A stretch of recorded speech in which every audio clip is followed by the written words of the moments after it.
श्री शिवाय नमस्तु भैमम।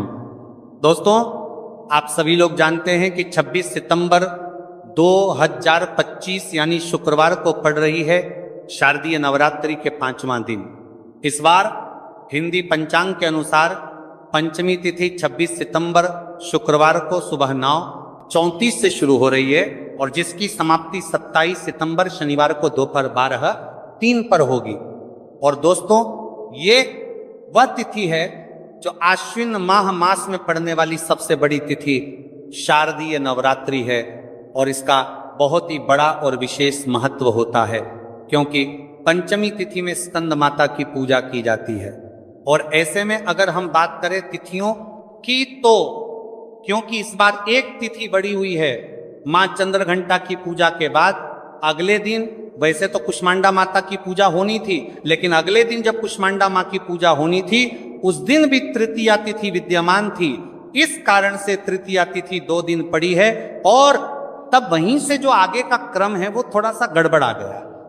लेकिन कुछ भक्त ऐसे भी होते हैं जो पूरी तरह से तिथियों को ध्यान में रखकर पूजा करते हैं, उपवास रखते हैं। तो कुछ लोग केवल क्रम के अनुसार उपवास रखते हैं। अगर कभी भी मौका लग जाए तो आप लोगों को पीपल के पत्ते पर राम लिखकर बहुत छोटा सा उपाय करना है। इन दोनों का संयोग बहुत ही कम आता है। इस दिन आपको एक पीपल के पत्ते पर राम वाला उपाय तो आपको अवश्य ही करना चाहिए, क्योंकि ऐसा दिन पूरे साल में सिर्फ एक ही बार आता है। और दोस्तों, आप सभी लोग जानते हो कि शुक्रवार का अगर सबसे बड़ा कोई उपाय है तो वह पीपल के पत्ते पर राम वाला उपाय। तो दोस्तों, शुक्रवार नवरात्रि के 5वां दिन आप लोगों को इस पीपल के पत्ते पर राम लिखकर बहुत छोटा सा उपाय करना है। बहुत सारे लोग होंगे जिन लोगों ने इस उपाय को ना किया हो, मतलब पूरा साल निकल गया, उन्होंने किसी भी दिन इस पीपल के पत्ते पर राम वाला उपाय को ना किया हो। पर दोस्तों, आपके पार के लिए हमारी एक पहला मौका बचा हुआ है, जो कि 26 सितंबर 2025 शुक्रवार के दिन है।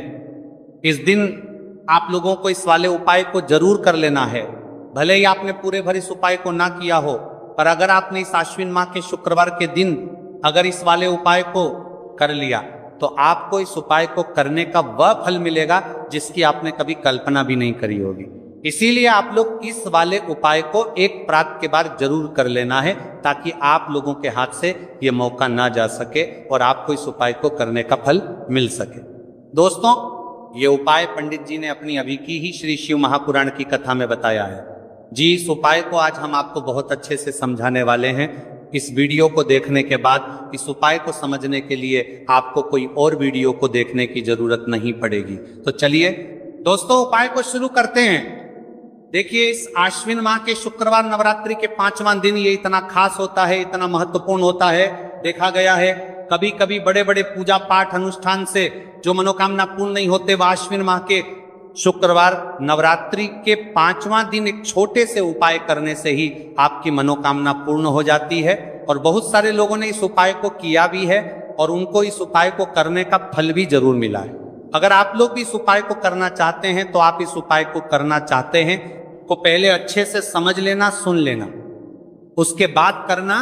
आपको इस उपाय का फल जरूर मिलेगा और इस उपाय को कर लेने से आपके घर में चाहे किसी भी प्रकार की दुख और समस्या क्यों ना चल रही हो, आपको उसका कारण भी नहीं पता है कि भाई ये समस्या किस कारण से चल रही है। उसका कुछ भी कारण हो सकता है, जैसे पितृदोष हो सकता है या किसी भी तरह का मंगल दोष भी हो सकता है। तो इस दिन आप लोगों को ये वाला उपाय कर लेना है। ये एक ऐसा उपाय है जिस उपाय को अगर किसी विशेष दिन पर किया जाए तो भाई उस विशेष दिन का जो है वो तो हमें मिलता ही मिलता है, पर हमने उस दिन पर इस उपाय को किया है तो हमें उससे भी बड़ा फल मिलता है और फल बहुत जल्दी मिलता है, क्योंकि आप इस उपाय को बहुत ही बड़े और विशेष दिन पर कर रहे हो। तो चलिए अब उपाय के बारे में बात करते हैं, लेकिन उससे पहले आप लोगों को यह जानना आवश्यक है कि आखिर ये उपाय किस समय करना है, किसको करना है और कैसे करना है। तो चलिए हम आगे आपको वीडियो में एक एक करके बता देते हैं। लेकिन उससे पहले अगर आप लोग हमारे चैनल पर पहली बार आए हैं या फिर मेरी आवाज आज पहली बार सुन रहे हैं तो हमारे चैनल को सब्सक्राइब जरूर कर लेना और इस वीडियो को लाइक करके कमेंट बॉक्स में श्री शिवाय नमस्तु भय ओम नमः शिवाय जरूर टाइप कर देना। तो दोस्तों, इस पीपल के पत्ते पर राम वाला उपाय को हमें इस शुक्रवार के दिन कैसे करना है, किसको करना है, किस समय करना है और कहां पर करना है, ये सारे सवालों के जवाब आपको इस वीडियो में मिल जाएंगे। और जो ये वीडियो देखेगा भाई, उसको पीपल के पत्ते पर राम वाला उपाय जरूर करना चाहिए, क्योंकि इस दिन पीपल के पत्ते का भी बहुत ही बड़ा और विशेष महत्व होता है। पीपल के पत्ते पर राम वाला उपाय की तो ये सोने पर सुहागा वाली बात हो जाती है, और ये एक बहुत ही बड़ा उपाय हो जाता है शुक्रवार का। तो अब दोस्तों, इस पीपल के पत्ते पर राम वाला उपाय को आखिर करना किसको है, सबसे पहले हम लोग वो बात जान लेते हैं। तो देखो, घर की जो बड़ी माताएं बहनें होती हैं, उन माताओं बहनों में से कोई भी एक बड़ी माता बहन इस वाले उपाय को कर सकती है। और दोस्तों, अगर आप चाहें तो अपने घर में से सभी सदस्यों को भी इस उपाय को करवा सकती है। अगर किसी व्यक्ति की खुद की कोई मनोकामना है, खुद की कोई दुख और परेशानी है जो कि वह अपने लिए ही करना चाहता है, इस वाले उपाय को तो वह खुद अपने लिए भी कर सकता है। बाकी अगर कोई घर में से ऐसा है जो कि अपने पूरे घर परिवार की सुख और शांति के लिए ये वाला उपाय करना चाहता, तो भाई वो भी कर सकता है, उसमें भी कोई दिक्कत वाली बात नहीं है। कहने का मतलब यह है कि इस उपाय को हर एक सदस्य भी कर सकता है, और पूरे घर परिवार के सदस्य के लिए घर की बड़ी माताओं बहनों में से कोई एक माता बहन भी कर सकता है। माताएं बहनें अगर घर में उपस्थित ना हो या वह ये वाला उपाय ना कर पा रही हो, तो फिर घर का कोई बड़ा सदस्य भी इस पीपल के पत्ते पर राम वाला उपाय को कर सकता है, चाहे फिर वह पुरुष ही क्यों ना हो, उसमें कोई भी दिक्कत वाली बात नहीं है। उसके बाद सदस्य भी पत्ते पर राम वाला उपाय को कर सकता है। बाद में दोस्तों, जो अगला प्रश्न निकल कर आता है वह ये आता है इस उपाय को लेकर कि आखिर इस उपाय को हमें किस समय करना है, सुबह के समय करना है कि शाम के समय करना है। तो देखो, इस वाले उपाय को आप लोग सुबह के समय भी कर सकते हो और शाम के समय प्रदोष काल में भी कर सकते हो।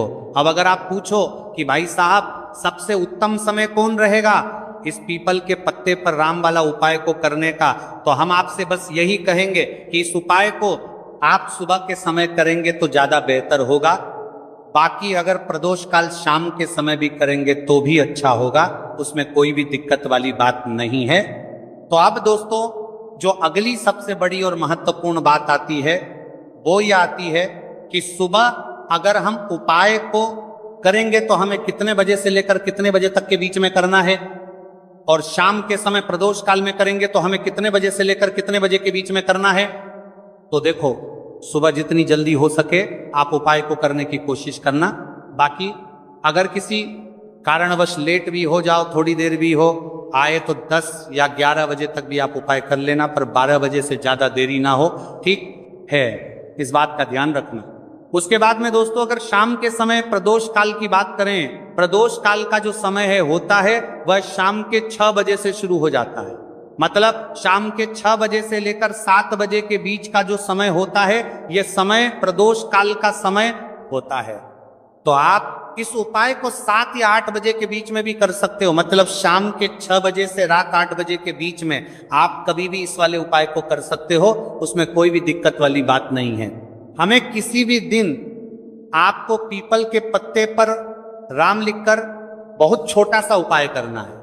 ऐसा समझ लीजिए जितने भी आपके शत्रु हैं, जो भी आपके विरोधी हैं, दुश्मन हैं, जो आपको हर तरफ से परेशान कर रहे हैं, अब उन शत्रुओं की अकड़ निकलेगी, शत्रु का किया कराया भी तुरंत हट जाएगा। जब शुक्रवार में आप इस छोटे से उपाय को करेंगे तो देखिए, आज की वीडियो विशेषकर उन लोगों के लिए ही है जो अपने जीवन में शत्रुओं से और दुश्मन से बहुत ज्यादा परेशान हो चुके हैं। देखिए, जगत जननी मां जगदम्बा का हम शुक्रवार में पूजन करते हैं और उनसे जुड़े हुए उपाय करते हैं। साथ ही साथ आपको बता दें कि शुक्रवार में संकट मोचन हनुमान जी का पूजन करने से और उनसे जुड़े हुए कुछ उपाय करने से जीवन के बड़े से बड़े कष्ट भी क्षण भर में दूर हो जाते हैं। तब बहुत कम समय में आपके शत्रु और आपके विरोधी आपके जीवन से दूर हो जाएंगे। आपके दुश्मन लाख कोशिश करने के बाद भी आपका बाल भी बांका नहीं कर पाएंगे, अगर आप शुक्रवार में इस छोटे से उपाय को कर लेते हैं। अब देखिए, आज का जो समय है ये कलयुग का समय है, और कलयुग के एकमात्र देवता जो अपने भक्तों के जीवन से सारे कष्टों को दूर कर देते हैं, वह स्वयं है संकट मोचन हनुमान जी। और संकट मोचन हनुमान जी का पूजन अगर आप शुक्रवार में करते हैं और उनसे जुड़ा हुआ ये छोटा सा उपाय अगर आप शुक्रवार में किसी भी दिन कर लेते हैं तो ऐसा समझ लीजिए आपके जो शत्रु हैं, आपके जो विरोधी, आपके जो दुश्मन हैं, ये किसी भी तरह से आपको परेशान करने का प्रयास कर ले, आपका बाल भी नहीं है आई कर पाएंगे। दूसरी चीज, अगर आपके शत्रु ने आपके ऊपर कोई भी तंत्र मंत्र करवा रखा है, कोई भी जादू टोना, कोई भी ब्लैक मैजिक आपके ऊपर करवा दिया है या करवाने का प्रयास कर रहे हैं, ऐसा समझ लीजिए वो किया कराया आप तक पहुंचेगा ही नहीं। और अगर आप तक पहुंच गया है कोई भी ब्लैक मैजिक तुरंत हट जाएगा जब आप इस छोटे से उपाय को शुक्रवार में करेंगे। देखिए उपाय करेंगे, छोटा है लेकिन बहुत महादिव्य चमत्कारी है। मतलब उपाय को करने में ना तो आपका ज्यादा समय जाएगा, ना ही इसमें आपके ज्यादा पैसे लगने वाले हैं। और ऐसा समझ लीजिए कि एक बार ही अगर आपने इस उपाय को शुक्रवार में कर लिया तो इसका महादिव्य चमत्कार आप खुद देख लेंगे। तो शुक्रवार के जो 9 दिन होते हैं ये बहुत ही सिद्ध दिन होते हैं। मतलब शुक्रवार के दिनों में 9 माता रानी हमारे घरों में आती हैं, अपने भक्तों के जीवन से कष्टों को दूर करती हैं। साथ ही साथ आपको बता दें कि शुक्रवार के टाइम पर जब भी आप संकट मोचन हनुमान जी के उपाय करते हैं तो मां दुर्गा की आपको असीम और विशेष कृपा मिलती है। मां दुर्गा आपसे बहुत जल्दी प्रसन्न होती है और आपके सारे संकटों को वो दूर कर देती है। तो पीपल के पत्ते में और पीपल के पेड़ में होता है। देवी देवताओं का वास पीपल के पेड़ में श्री हरि विष्णु साक्षात मां लक्ष्मी वास करती हैं। पीपल के देव में हमारे पितरों का वास होता है। पीपल का जो पेड़ होता है इसका पूजन करने से शनिदेव की कृपा, उनका आशीर्वाद मिलता है। और पीपल का पत्ता जो है इसका उपाय शुक्रवार में करने से व्यक्ति के जीवन से बड़े संकट और कष्ट दूर हो जाते हैं, जिसमें कि शत्रु और आपके दुश्मन जो हैं ये पूरी तरह परास्त हो जाएंगे, चारों खाने चित्त हो जाएंगे और कभी भी आपका कुछ नहीं बिगाड़ पाएंगे। अगर ये उपाय आप करते हैं तो देखिए ये उपाय स्त्रियां भी कर सकती हैं, पुरुष भी कर सकते हैं, किसी भी दिन आप करते हैं भी इस उपाय को कर सकते हैं, ठीक है ना। इसमें दिन आपको नहीं देखना है कि किस दिन करें, जिस दिन आप चाहा उस दिन इस उपाय को आप कर सकते हैं। तो शुक्रवार के दिन आपको पीपल का पत्ता तोड़ना नहीं है, उससे एक दिन पहले ही तोड़कर आप पीपल का पत्ता ले आए या गिरा हुआ जो पत्ता होता है पीपल का वो आप ले लें, ठीक है ना। बस इस चीज का आपको ध्यान रखना है कि सोमवारी के दिन पीपल के पेड़ से कोई भी पत्ता हम नहीं तोड़ते, इस चीज का आपको विशेष ध्यान रखना है। तो आपको लेना है पीपल का एक पत्ता और शुद्ध जल से उसे साफ कर लेंगे पहले, जिससे कि धूल मिट्टी अगर पीपल के पेड़ देने वहां और ही बटी पीपल के पेड़ तर पत्ते पर हो तो वह हट जाए। फिर गंगा जल का थोड़ा सा छिड़काव यानी थोड़ी सी छींटे आपको इस पीपल के पत्ते पर मारनी है और इस पीपल के पत्ते को फिर कपड़े से पोंछकर आपको साफ कर लेना है, बिल्कुल सूखा लेना है। अब आपको लेना है थोड़ा सा सिंदूर, जो केसरिया वाला सिंदूर आता है जो हम संकट मोचन हनुमान जी को चढ़ाते हैं, वह केसरिया सिंदूर आपको लेना है। थोड़ा सा जल डाल के इसे गीला कर लेंगे और इसी सिंदूर से इस पीपल के पत्ते पर आपको भगवान राम का नाम लिखना है। अब किससे लिखेंगे? माचिस की तीली ले सकते हैं, उससे लिख सकते हैं। किसी भी तरह से आपको भगवान राम का नाम इस पीपल के पत्ते पर लिखना है। लिख लिया। एक आपको चमेली के तेल का या सरसों के तेल का दीपक तैयार करना है और एक कोई भी आपको लेनी है मिठाई में। यहां पर आप बूंदी का प्रसाद ले सकते हैं, बेसन का लड्डू ले सकते हैं और अगर आप इमरती ले लेते हैं तो यह और भी उत्तम है। देखिए इमरती का जो भोग होता है ये संकट मोचन हनुमान जी को बहुत ज्यादा प्रिय है।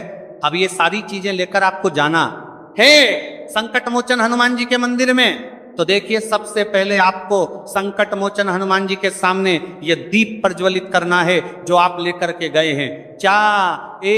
आपने चमेली के तेल का दीपक तैयार करा है या सरसों के तेल का, सबसे पहले दीपक आप जला देंगे और दीप जलाने के बाद आपको जो पीपल का पत्ता आप लेकर के गए थे वो पत्ता आपको संकट मोचन हनुमान जी को अर्पित करना है, वहां चढ़ाना है।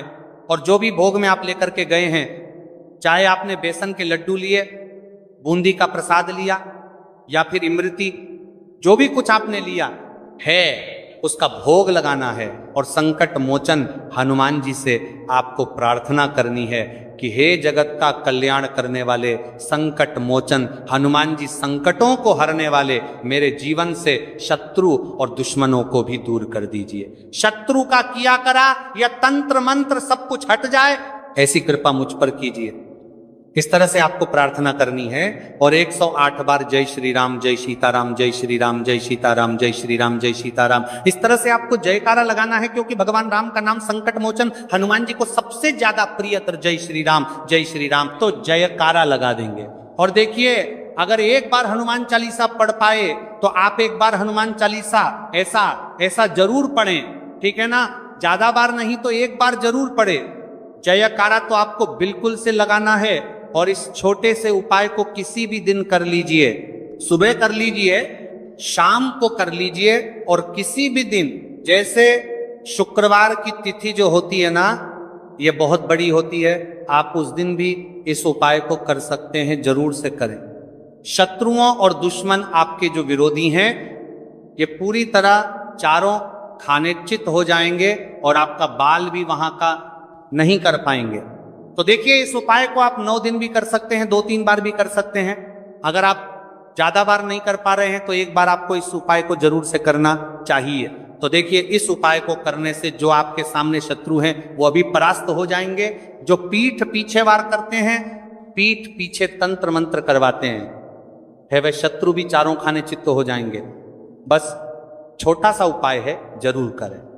तो देखिए, अब बात कर लेते हैं अपने एक बहुत छोटे से उपाय की, जिसे शुक्रवार में करने से आपकी हर मनोकामना पूरी हो जाती है। ये उपाय आप अपने घर पर ही कर सकते हैं, कहीं जाने की आवश्यकता नहीं। कोई भी ऐसी विश जो बहुत लंबे समय से अधूरी है, पूरी नहीं हो रही है, या धन को लेकर आप बहुत परेशान हैं, या घर में संकट कष्ट बहुत आते हैं, बीमारियां बहुत आती हैं, तो एक लाल पुष्प, जैसे कि गुलाब का फूल भी लाल होता है, आप जरूर से अपने घर के मंदिर में मां दुर्गा को अर्पित करें और एक देसी घी का दीपक लाल बाती का जलाकर मां का पूजन करें। शुक्रवार में अगर लाल रंग से जुड़ा हुआ ये उपाय आप करते हैं, आपकी सारी मनोरथ, सारी मनोकामनाएं मां पूरा कर देंगी, क्योंकि लाल रंग मां दुर्गा को बहुत प्रिय है। लाल पुष्प और लाल रंग की बाती का दीपक आपकी बड़ी से बड़ी मनोकामना को भी पूरा कर देगा। शुक्रवार में ये उपाय आप किसी भी दिन कर सकते हैं। दूसरे उपाय कि हल्दी वाला जल आपको अपने घर में किस जगह पर डालना है और उपाय को कैसे करना है, और कैसे ये हल्दी वाला जलते आश्विन माह का शुक्रवार एकादशी के दिन जब आप अपने घर में डालते हैं, छीनते हैं, उपाय को करते हैं, तो सीधे सीधे मां लक्ष्मी आपसे प्रसन्न होकर आपके घर में आती हैं और श्री हरि विष्णु के साथ आती हैं। स्थिर लक्ष्मी का आपके घर में वास होता है। कहने का मतलब है कि फिर कभी भी मां लक्ष्मी आपके घर को छोड़कर नहीं जाती है। जो लोग कहते हैं कि हमारे घर में धन तो आता है लेकिन चला जाता है, लेकिन फिजूल खर्ची बहुत है। धन तो घर में आता है लेकिन तिजोरी कभी धन से भरी नहीं रहती है, खाल ही हो जाती है। तो 90% लोग ऐसे होते हैं जिनके जीवन में यह समस्या होती है कि हमारे घर में स्थिर लक्ष्मी का वास नहीं है। देखिए, हम सभी चाहते हैं ना, और हाँ, लक्ष्मी और श्री हरि विष्णु हमेशा हमारे घर में रहे, उनका आशीर्वाद बना रहे, हम हमारे जीवन के जितने भी दुख हैं उनका सामना जो है बहुत आसानी से कर सके। देखिए, जब व्यक्ति के पास पैसा नहीं होता है ना, तो वह बहुत सारे कष्ट दुख उसके जीवन में जब आते हैं उनका सामना भी नहीं कर पाता है, और जब उसका आर्थिक पक्ष मजबूत होता है तो बहुत सारी समस्याएं उसे अपने जीवन में जो आती हैं वह छोटी लगती है। लेकिन अगर पैसा भी पास नहीं है तो छोटी छोटी प्रॉब्लम्स, छोटी छोटी चीजें जो पहुंच सकता है, कुछ सारी कर पार सकता है, हमारे जीवन में आती हैं, वो भी बहुत बड़ी लगने लगती। तो आपको करना क्या है, आपको यहां पर लेना है गंगा जल। तो देखिए, सबसे पहले तो आपको अपने पूरे घर में गंगा जल का छींटा लगाना है, ठीक है ना। गंगा जल आपके घर से जितनी भी नेगेटिव एनर्जी होती है उसे बाहर कर देता है, ठीक है ना। गंगा जल का छिड़काव जब आप करते हैं, उसके बाद कोई पूजा पाठ करते हैं, कोई उपाय करते हैं, वो पूरी तरह से सफल होता है, क्योंकि आपके घर में पॉजिटिव एनर्जी, सकारात्मक ऊर्जा आ जाती है, ठीक है ना। तो इतना करने के बाद आपको क्या करना है, एक लोटे के अंदर या एक कटोरी किसी भी चीज के अंदर आपको अपने घर का शुद्ध जल लेना है। ले लिया, उसके बाद पीसी हुई हल्दी उसके अंदर मिलानी है, मिला दी। जब हल्दी आपको मिलानी है, ठीक है ना, उस समय आपको श्री हरि विष्णु का ध्यान करना है।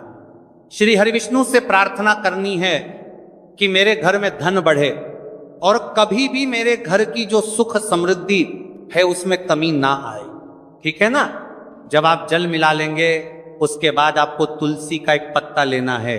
तुलसी का पत्ता पहले ही तोड़ लें। शुक्रवार एकादशी के दिन भूल कर भी आपको नहीं तोड़ना है तो वाले दिन नहीं तोड़ेंगे, उससे पहले ही तुलसी का पत्ता तोड़ कर रख लें। अगर आपके घर में तुलसी का पौधा इस टाइम सूख गया है, नहीं है था, जहां पर भी आपको तुलसी का कोई पत्ता मिल जाए, एक पत्ता आप ले आए, उस तुलसी के पत्ते से आपको अपने पूरे घर में उस हल्दी वाले जल का छींटा लगाना है। सबसे पहले घर के मंदिर में लगाएंगे, ठीक है ना। फिर जितने भी रूम हैं, कमरे हैं, वहां पर लगाएंगे, घर के मुख्य द्वार पर लगाएंगे। इस तरह से जब आप उपाय करते हैं तो आपके घर घर में कभी भी धन की कमी नहीं होती है, धन में वृद्धि होती चली जाती है और धन आपका हमेशा बढ़ता है।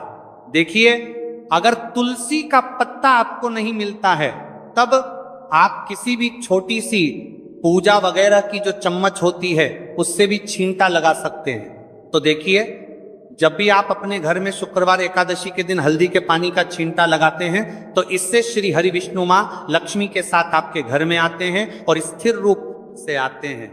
ये मतलब कभी भी आपके घर को वो छोड़कर नहीं जाते। तो देखिए, हल्दी जो है ये जुड़ी है श्री हरि विष्णु से, आपकी कुंडली में गुरु को मजबूत करती है, आपके जीवन में सुख और सौभाग्य को खींच कर लाती है, धन को खींच कर लाती है, माँ लक्ष्मी को प्रसन्न करती है। जिस तरह से हल्दी खाने का स्वाद बढ़ा देती है, बहुत बड़ी बड़ी बीमारियों को दूर कर देती है, उसी तरह से यह आपके जीवन को भी सुख से भर देती है। अगर के उपाय आप सही तरीके से कर लेते हैं तो दोस्तों, ये थे पूज्य गुरु जी द्वारा बताए गए कुछ बहुत ही खास उपाय। अगर आपको जानकारी अच्छी लगी हो तो वीडियो लाइक करिएगा। मिलते हैं फिर एक नए वीडियो के साथ। श्री शिवाय नमस्तुभय।